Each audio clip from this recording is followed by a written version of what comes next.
Assalamualaikum warahmatullahi wabarakatuh. Hari ini 21 Februari 2021. Saya dalam perjalanan dari kampung Esi Air Hitam, Kelantan, untuk balik ke rumah saya di Peranang setelah menghantar emak saya yang baru saja habis menjalani appointment di Hospital Pengajar UPM pada hari Khamis yang lepas. Jadi pada hari ini kita nak bercakap sedikit berkaitan dengan perkara yang akan berlaku pada minggu hadapan, iaitu semua para pelajar SPM 2020 akan menduduki peperiksaan SPM bermula dari tarikh 22 hari bulan Februari 2021, iaitu pada Isnin hadapan. Hari ini hari Ahad, Isnin esok bermulalah peperiksaan SPM 2020 dan akan berakhir mengikut jadual yang diberikan pada 25 Mac 2021, mengambil masa hampir lebih 1 bulan. Jadi seperti mana yang telah kita ketahui bahawa pelajar SPM 2020 ini terpaksa mengalami penangguhan untuk menduduki peperiksaan ini sebanyak 3 kali, yang sepatutnya dijadualkan pada 6 hari bulan November 2020, tapi akibat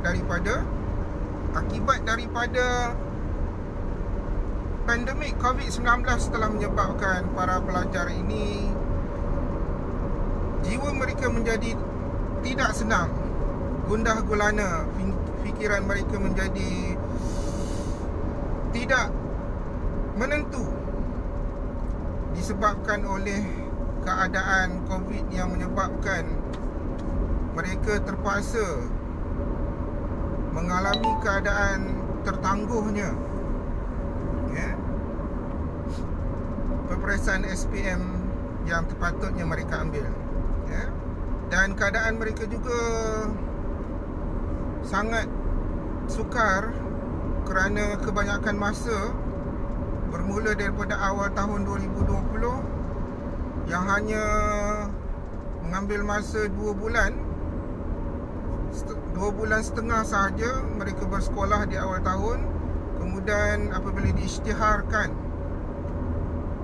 PKP yang pertama pada 18 Mac 2020, maka semua sekolah di seluruh negara terpaksa ditutup, dan ini menyebabkan mereka menjalani pembelajaran secara online daripada rumah masing-masing, dan keadaan ini berlanjutan sehingga ke bulan Julai, apabila pada 15 Julai 2020 mereka dibenarkan kembali ke sekolah dan menjalani pembelajaran secara bersemuka di sekolah dengan pematuhan SOP yang ketat yang telah ditetapkan oleh pihak Majlis Keselamatan Negara.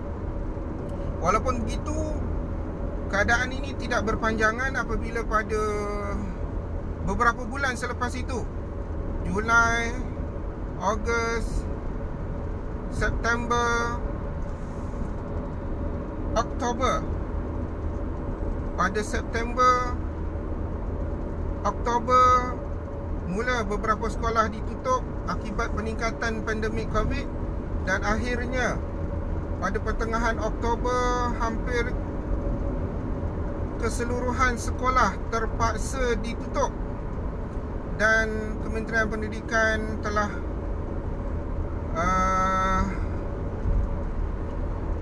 melakukan penutupan sekolah bermula daripada saat itu pertengahan Oktober sehinggalah kepada tarikh cuti persekolahan, iaitu pada awal November, pertengahan November, minta maaf. Jadi ini semua menyebabkan para pelajar SPM 2020 ini terpaksa menjalani pengajaran dan pembelajaran di rumah sekali lagi, yang menyebabkan mereka menjadi lebih sukar untuk mentelaah pelajaran bagi menghadapi peperiksaan SPM. Jadi semua keadaan ini adalah suatu ujian dan cabaran yang terpaksa dihadapi oleh semua para pelajar ini. Dan keadaan ini sudah tentulah akan mungkin menjejaskan serba sedikit persediaan para pelajar ini, kerana apa yang mereka pelajari terpaksa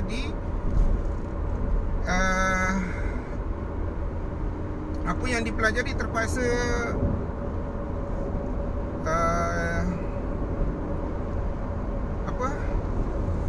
apa yang dipelajari yang sepatutnya mereka dapat ilmu dan penerangan daripada guru-guru di sekolah secara bersemuka, tapi kefahaman ini ataupun keadaan ini menyebabkan mereka terpaksa mempelajari isi pelajaran mereka secara sendiri-sendiri dan hanya berdasarkan kepada video-video yang dihantar ataupun pertemuan secara online melalui Google Meet, yang menyebabkan proses bimbingan dan didikan daripada para guru itu menjadi sangat sukar, dan para pelajar pun tidak dapat gambaran yang menyeluruh tentang apa yang sepatutnya mereka faham.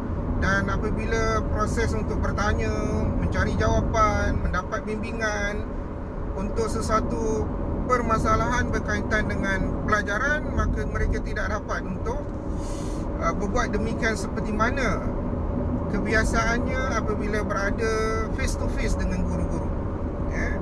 Jadi semua keadaan ini menyebabkan para pelajar memang menghadapi situasi yang amat sukar untuk meneruskan pembelajaran. Walau bagaimanapun,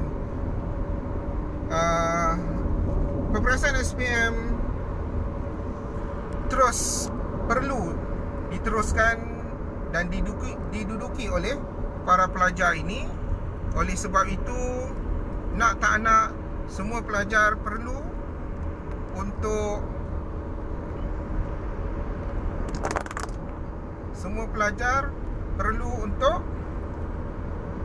meneruskan pembelajaran mereka walaupun keadaan amat sukar.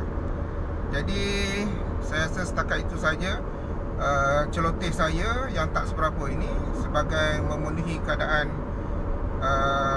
suasana memandu yang agak mungkin membosankan dan takut mengantuk. Itu saja, terima kasih.